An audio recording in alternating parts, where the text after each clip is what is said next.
नमस्कार, जय महाराष्ट्र. तर आपला आजचा जो व्हिडिओ आहे आमच्या नमो शेतकरी सन्मान निधी योजनेसंदर्भामध्ये आहे. तुमच्या भरपूर कमेंट मला आलेल्या आहेत की ताई या पण विषयावर जरा माहिती द्या तुम्ही. तुमची माहिती खात्रीशीर असते. तर म्हणून तुमच्या आग्रहास्तव हा व्हिडिओ बनवलेला आहे. आता जी माहिती आहे ती तुम्हाला मी अप टू डेट देणार आहे.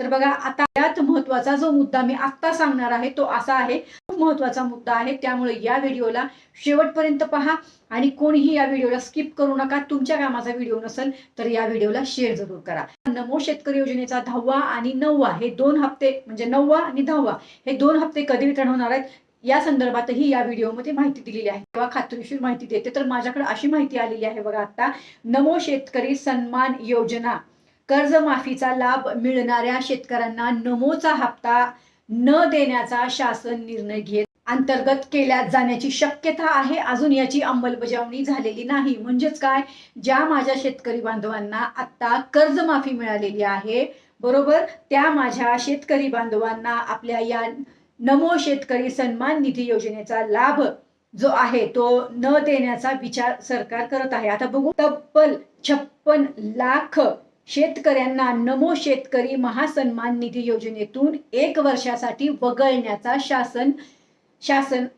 शासनाचा विचार सुरू आहे. म्हणजे सरकारच्या विचारामध्ये आहे की तर जर तुम्ही या पुण्यश्लोक अहिल्यादेवी होळकर योजनेच्या अंतर्गत कर्जमुक्तीसाठी जर तुम्ही अप्लाय केला असेल किंवा तुम्ही जर ही कर्जमुक्ती घेत असाल, या नमो शेतकरी योजनेचा लाभ तुम्हाला न देण्याचा शासन निर्णय घेणार आहे किंवा त्यांच्या विचाराधीन आहे, असं याचं म्हणणं आहे या माहितीचं. आणि ही माहिती तुम्हाला माहितीच्या आधारावर दिलेली आहे. शासनाकडून कुठला निर्णय आलेला नाही, निर्णय झालेला नाही. हे फक्त शासनाच्या विचाराधीन आहे. तर त्यामुळे कोणीही गैरसमज करून घेऊ नका. पुढे येऊ आता आपल्या नमो शेतकरी योजनेच्या अंतर्गत आपला 9वा आणि 10वा या हप्ता आहे.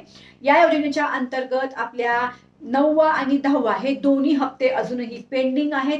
आणि नमो शेतकरी योजनेच्या अंतर्गत 9वा आणि 10वा हप्ता जो आहे तो तात्काळ वितरण करावा असं मला वाटतं. कारण बघा, आमच्या शेतकरी बांधवांना आत्ताच गरज आहे ना पैशाची. त्यांना बी बियाणे आणायचे असतात, खतं असतात. आता कोणाची पेरणी झाली असेल, कोणाची पेरणी चालू असेल, कुणाला पेरणी करायची असेल, बरोबर.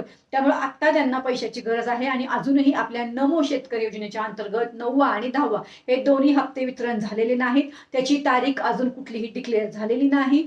ज्या वेळेस तारीख येईल त्यावेळेस मी तुम्हाला सांगणार आहे, किंवा जेव्हा हप्ता वितरण होईल तेव्हा मी तुम्हाला सांगणार आहे. आता तरी या दोन्ही हप्त्या संदर्भात कुठलीच अपडेट अजून आली नाही. पण येऊ नका, जी माहिती माझ्याकडे आली आहे ती माहिती तुम्हाला माहितीच्या आधारावर दिलेली आहे.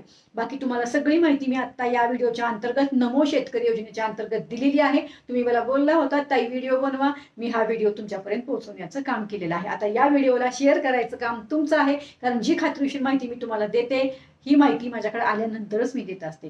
चला तर मग, माहितीच्या आधारावर ही माहिती दिलेली आहे. अजूनही तुम्ही आपल्या या चॅनलला सबस्क्राईब केलं नसेल तर तात्काळ सबस्क्राईब करून घ्या. अशाच खात्रीशीर माहिती देण्यासाठी आपलं हे Manisha Dhumal official YouTube channel प्रयत्न करत आहे. महाराष्ट्रामधलं हे खात्रीशीर आपलं Manisha Dhumal official YouTube channel आहे. बाकीचं सगळे अपडेट देतच आहे. आत्ताच या क्षणी लगेच आपल्या चॅनलला लाईक, शेअर आणि सबस्क्राईब जरूर करा. का करा? कारण ह्याला एकही रुपया लागत नाही. धन्यवाद. जय हिंद, जय महाराष्ट्र.